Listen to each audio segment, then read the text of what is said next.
Latest எபிசோடுகளை விளம்பரங்களே இல்லாமல் காணுங்கள்.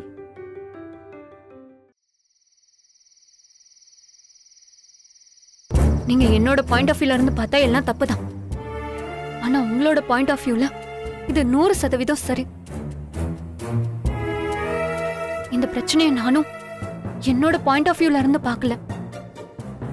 நான் விரும்பின என் சூப்பர்மேன் பாயிண்ட் ஆஃப் வியூல இருந்து பார்க்கறேன். அதனால எனக்கு இது எதுவும் தப்பா தோணல.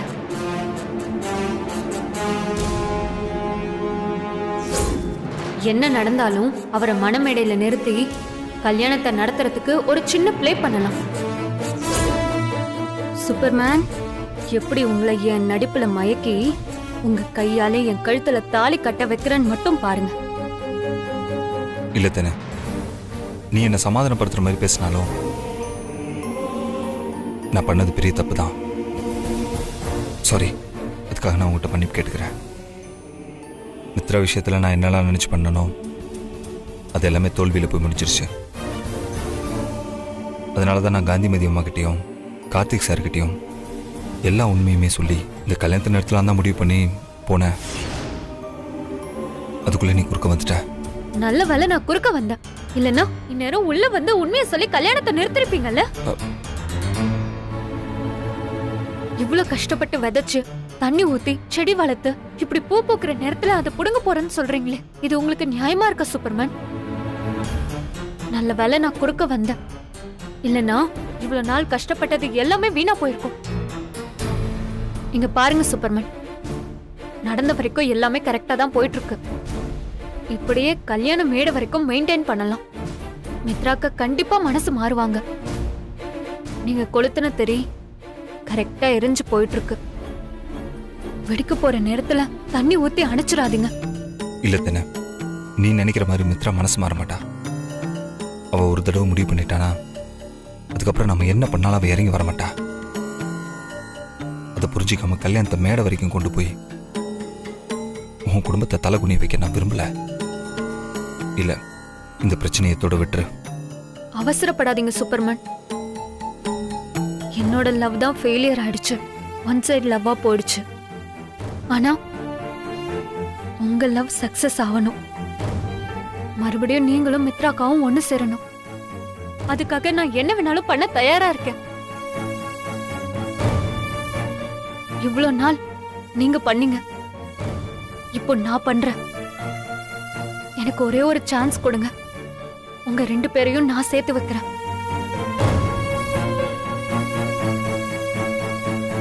இல்ல தானே, எனக்கு அந்த நம்பிக்கை இல்ல, விட்டுரு. இல்ல சூப்பர்மேன், எனக்கு பொண்ணுங்க மனசு நல்லா தெரியும். என்னதான் தான் நினைச்ச விஷயத்துல பிடிவாதமா இருந்தாலும் தன்னோட புருஷன் இன்னொருத்தி கழுத்துல தாலி கட்டுறத பார்த்துட்டு எந்த பொண்ணும் ஏத்துக்கவே மாட்டான். கண்டிப்பா உடைஞ்சிருவா. அதனாலதான் சொல்றேன், நீங்க என் கழுத்துல தாலி கட்ட போறத பார்த்தா அவங்க மனசு மாறி உங்களை ஏத்துக்குவாங்க. அப்படி மாறலன்னா மாறலன்னா நானே நீங்க தாலி கட்டுறதை தடுத்து எந்திரிச்சிருவேன்.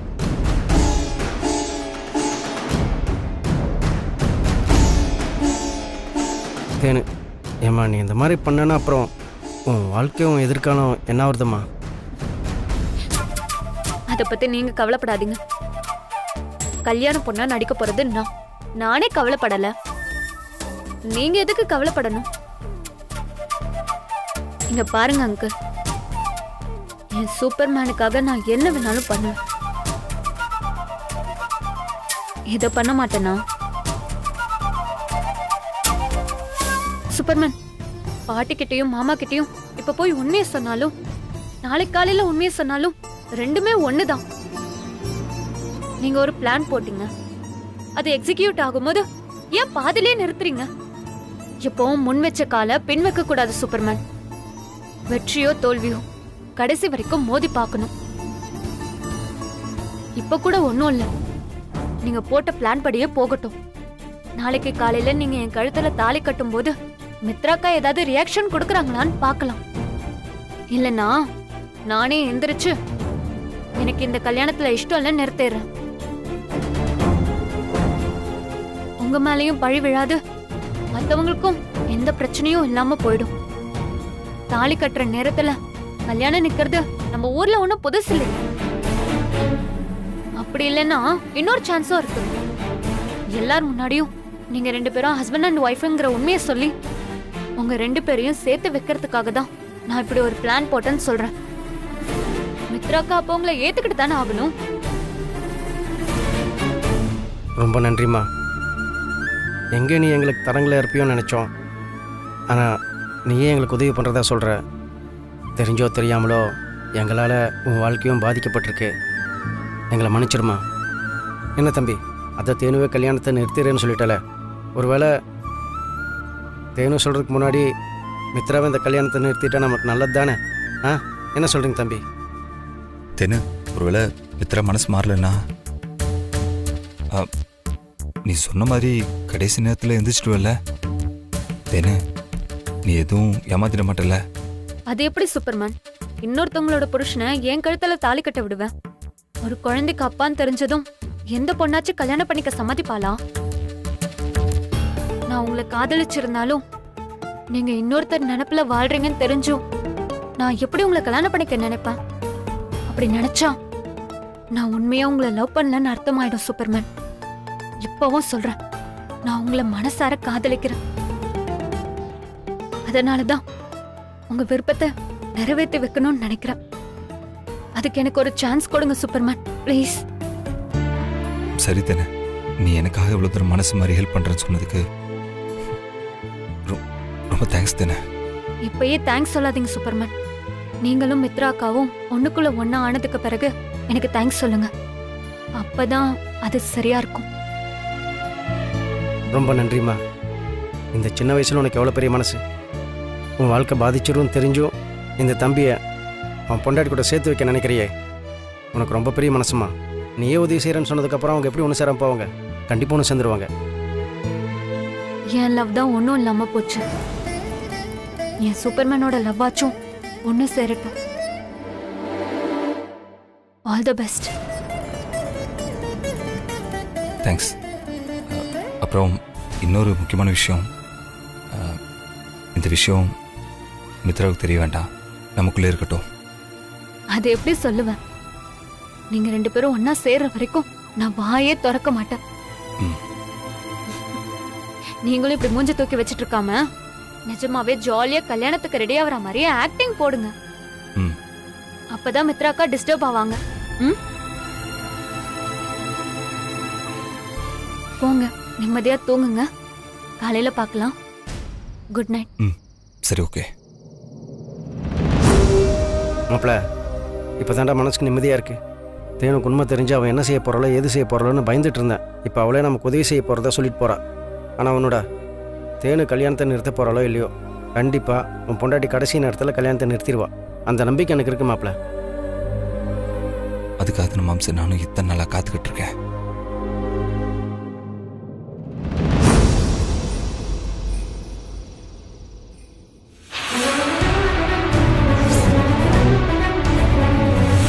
பையனை கடத்தி வச்சிருக்கும் போது அவன்கிட்ட இருந்து எடுத்த உன் கல்யாண போட்டோவை பார்த்துட்டு வந்துட்டு தான் நான் இப்ப பேசுறேன்.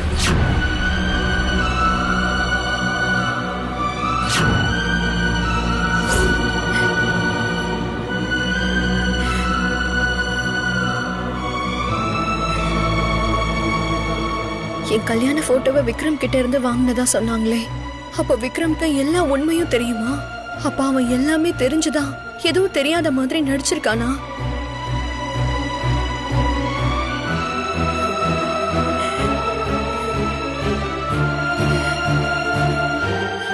வினய் தன்னோட அப்பான்னு தெரிஞ்சுதான் அவரோட அவ்வளோ அட்டாச்மெண்டா இருந்தானா?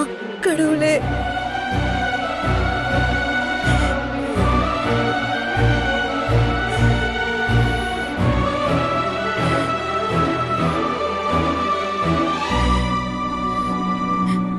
சாரிடா விக்ரம், மம்மிய மன்னிச்சிரு. இவ்ளோ சின்ன வயசுல நான் உனக்கு எவ்வளோ கஷ்டத்தை கொடுக்கறேன் விக்ரம். சாரிடா. மம்மிக்காக எல்லாத்தையும் மனசுல போட்டு புதைச்சி வச்சிருக்கியடா.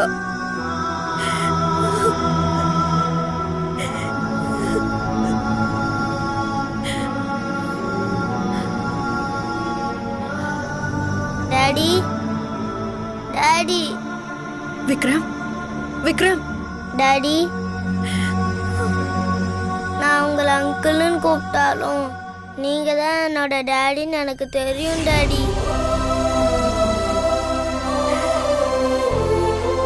மம்மிக்கும் உங்களுக்கும் என்ன பிரச்சனை டாடி? ஏன் நீங்க 2 பேரும் இப்படி சண்டை போட்டுக்கிட்டு பிரிஞ்சிருக்கீங்க?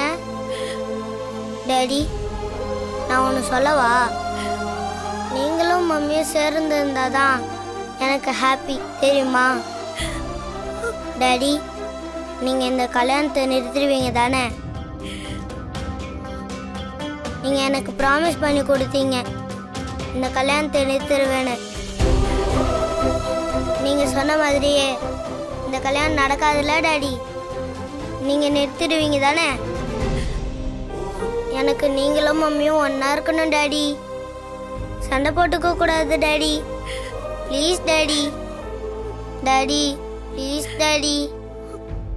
Please daddy.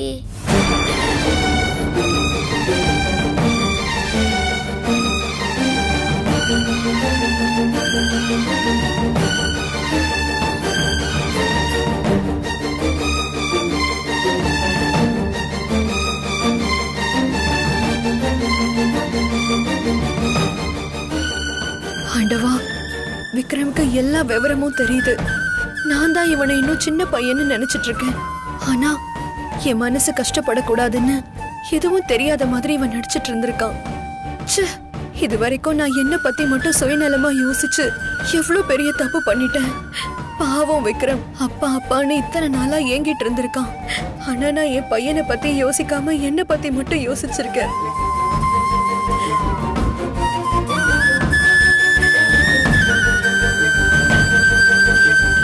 வினய், நீங்க எனக்கு எவ்வளவு கஷ்டம் கொடுத்திருக்கீங்க.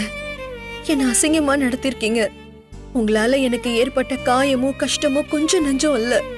ஆனா நான் அதெல்லாம் என்னைக்குமே மறக்க மாட்டேன். ஆனா அதுக்காக என்னால உங்களை வெறுக்கவும் முடியல, உங்களை நெருங்கி வரவும் முடியல. என் காயத்தை மறக்க முடியாம தவிச்சுக்கிட்டு இருக்க. எல்லா காயமும் ஆறதுக்கு ஒரு டைம் வேணும்ல. நான் எடுத்துக்கிட்ட டைம் இன்னும் எனக்கு பத்தல. என்னால இன்னும் பழைய விஷயங்கள்ல இருந்து வெளியில வர முடியல. ஆனா இப்போ எனக்கு அதுக்கு அவகாசமே இல்ல வினய். இந்த விஷயத்துல நீங்களும் நானும் மட்டும் சம்மந்தப்படல, நம்ம பையனும் சம்மந்தப்பட்டிருக்கான். நான் இத்தனை நாளும் முட்டாள் மாதிரி விக்ரம்க்கு அம்மா மட்டும் போதும்னு நினைச்சிட்டு இருந்துட்டேன். ஆனா இனிமே அப்படி இருக்க முடியாது வினய். விக்ரம்க்கு எல்லாமே தெரிஞ்சு போச்சு. இதுக்கு மேலேயும் என் பையனை அப்பாக்காக ஏங்க வைக்க முடியாது. எனக்காக இல்லைனாலும் விக்ரம்க்கு நீங்க வேணும். அதுக்கு இந்த கல்யாணம் நடக்கவே கூடாது. எப்படியாவது இதை தடுத்து நிறுத்தியே ஆகணும். ஆனா எப்படி? தேனு கிட்ட பேசவும் முடியாது. அவ சின்ன பொண்ணு. ஒரு சின்ன பொண்ணு காதல் அது இதுன்னு விவரம் புரியாம பிடிவாதம் பண்ணிக்கிட்டு இருக்கா. வேற வழியே இல்ல. காந்திமதி அம்மா கால்ல விழுந்து எப்படியாவது மன்னிப்பு கேட்டு அவங்க கிட்ட எல்லா உண்மையும் சொல்லிட வேண்டியதான். கண்டிப்பா அவங்க என் மனச புரிஞ்சுப்பாங்க.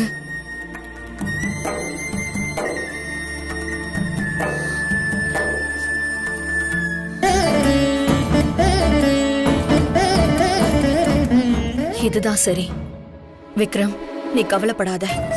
உன்கிட்ட உன் டேடியை கொண்டு வந்து சேர்க்கிறது என்னோட பொறுப்பு.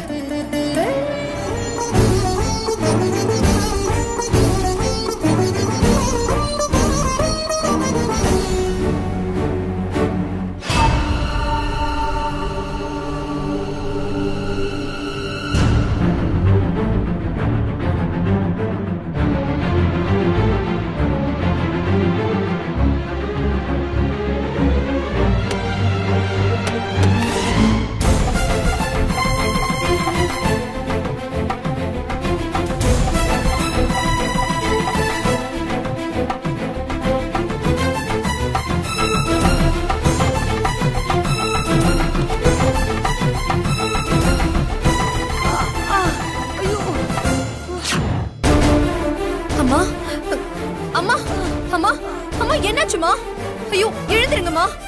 ஐயோ, அம்மா, அம்மா, அம்மா, அம்மா, ஒண்ணும் இல்லம்மா, ஒண்ணும் இல்ல. அம்மா, ஒண்ணும் இல்ல. இந்தாங்கம்மா.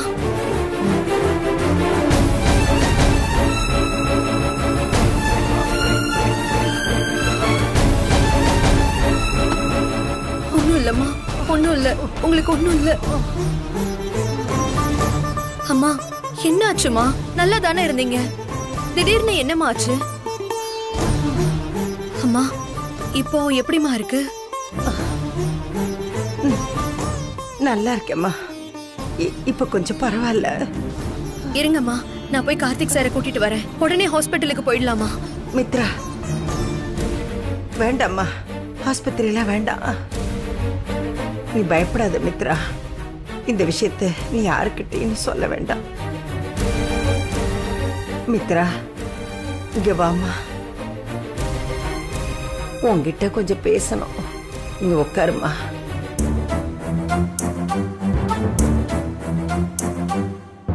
சொல்லுங்கம்மா, என்னாச்சு? ஏன் திடீர்னு இப்படி ஆச்சு? எனக்கு என்ன சொல்றதுன்னே தெரியல. இந்த கல்யாணம் நல்லபடியா முடியணுமேன்னு எனக்கு ரொம்ப கவலையா இருக்குமா. இந்த நாகு கல்யாணம் நடக்காதுன்னு என்னென்னமோ சொல்லி குழப்பி விட்டுட்டு போயிட்டா. ஆனா நான் அவளை நம்பல மித்ரா. அவளை வெளியே துரத்தி விட்டுட்டேன். அவ சொன்ன விஷயம் என் நெஞ்ச போட்டு அழுத்திக்கிட்டு இருக்குமா. நான் அதை பத்தியே யோசிச்சுட்டு இருந்தேனா, அதான் எனக்கு இப்படி ஆயிடுச்சுமா. பெரிய பிரச்சனை எதுவும் இல்லம்மா. தயவு செஞ்சு இதை யார்கிட்டயும் சொல்லிடாத. ஒருவேளை நாகு அம்மா உண்மையை வந்து சொல்லிருப்பாங்களோ, அதுக்குதான் அம்மாக்கு எப்படி ஆயிடுச்சோ?